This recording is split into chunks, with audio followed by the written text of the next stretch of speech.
अब कर रहे हैं क्वेश्चन नंबर 9। इसमें लिखा हुआ है कि the work done by a body on the application of a constant force is the product of the constant force and the distance travel by the body in the direction of the force.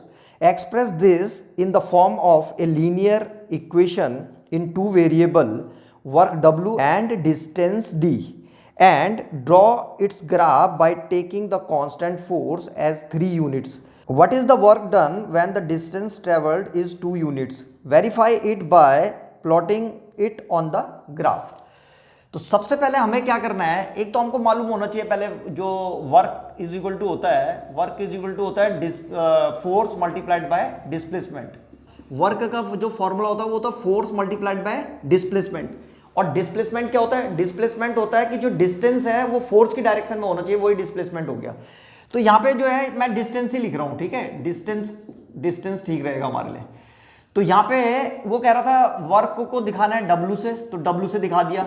Force उसने दे रखा है constant है, कितना है 3 unit, तो यहां पे लिखेंगे हम 3। और मल्टीप्लाइड बाय डिस्टेंस की जगह में कितना रखना था? d। तो हमारे पास जो लीनियर एक्सप्रेशंस आ गया है वो आ गया है 3d। ये हमारी लीनियर इक्वेशन आ गई। अब हम क्या करेंगे, इससे ग्राफ खींच लेंगे। ग्राफ खींचना बहुत आसान है। क्या करेंगे, यहां पे ऐसे करके तुम लोग ग्राफ बना लेना, ऐसे करके इधर की तरफ जो है इसको इधर की तरफ डिस्टेंस को ले लेना, इधर की तरफ डिस्टेंस, और इधर की तरफ जो है ये वर्क आ जाएगा। आ रहा समझ में? क्योंकि जो वर्क होता है वो भी पॉजिटिव होता है और डिस्टेंस भी जो है पॉजिटिव होता है, तो सारा का सारा ग्राफ जो है ये फर्स्ट क्वाड्रेंट में बनना चाहिए, ठीक है। जैसे यहाँ पे अगर मैं d को कितना लूंगा 1, तो w कितना आ जाएगा 3। यहाँ पे d 1 है तो w आएगा 1 2 3, तो एक पॉइंट हमको ये मिल जाएगा यहाँ पे। और दूसरा अगर मैं d इज इक्वल टू 0 लूंगा तो w इज इक्वल टू भी कितना आ जाएगा 0, तो ये 0 0 आ जाएगा। फिर जब हम इन दो पॉइंटों को मिलाएंगे तो इस तरह से लाइन आ जाएगी, तो ये ग्राफ बन जाएगा। ये बना दिया है मैंने ग्राफ, ठीक है, इस तरह से ग्राफ बनेगा। इसको बस फर्स्ट क्वाड्रेंट पे रखना, क्योंकि वर्क जो है हमेशा कैसे होता है पॉजिटिव, तो ऐसे करके बना देना इसको। ये लाइन आ जाएगी हमारी, तो ये ग्राफ बन गया। ग्राफ बनाना जो है इससे पहले वाली एक्सरसाइज में तुम लोगों ने सीख रखा है, तो इसका ग्राफ खुद बना लेना, ठीक है।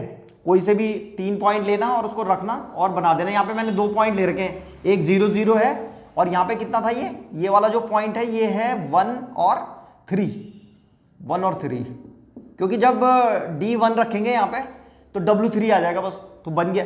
ये क्या पूछ रहा था क्वेश्चन में कि when d is equal to 2 unit then w कितना होगा, तो निकालो। यहाँ पे लिखेंगे when d is equal to 2 unit, when d is equal to 2 units then w is equal to कितना हो जाएगा, तो w इज इक्वल टू हो जाएगा हमारा 3 मल्टीप्लाइड बाय 2, कितना हो गया w इज इक्वल टू 6। इसकी यूनिट जूल होती है, तो 6 जूल या 6 यूनिट लिख लेना। तो ये हमारे पास जो है आंसर आ गया।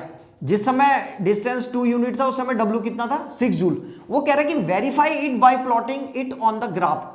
अब इसको ग्राफ में भी वेरीफाई करना था, तो यहां पे हम देखते हैं जिस समय हमारा d 2 यूनिट आ रखा है उस समय w कितना होना चाहिए 6। तो हम यहाँ पे कहीं पे मेरा 2 आएगा, डिस्टेंस 2 को जब मैं ऐसे करके ले जाऊंगा आगे, यहाँ पे ऐसे करके मिलाऊंगा और ये ग्राफ आगे तक आएगा ऐसे करके, तो ये कहाँ पे होना चाहिए, ये 6 पे होना चाहिए। तो तुम लोग तो इसको ग्राफ में प्लॉट करोगे तो तुम्हारा एग्जैक्ट ये 6 दिखाएगा, तो ये वेरीफाई हो गया। वेरीफाई क्या हुआ कि जिस समय जो है डिस्टेंस 2 यूनिट था, ये 2 यूनिट था, उस समय w कितना आ गया 6। तो बस इस तरह से वेरीफाई कर देना उसको। यानी कि तुम्हारे ग्राफ पे यहां पे एक पॉइंट क्या होना चाहिए 2 और 6, कितना होना चाहिए 2 और 6, ऐसे करके ये वाला पॉइंट भी तुम्हारे ग्राफ में होना चाहिए। इसका मतलब यही हुआ कि जिस समय डिस्टेंस 2 है उस समय जो है वर्क कितना है 6 यूनिट। जैसे यहाँ पे था जिस समय डिस्टेंस 1 यूनिट था उस समय वर्क कितना था 3 यूनिट। तो ये था क्वेश्चन नंबर 9।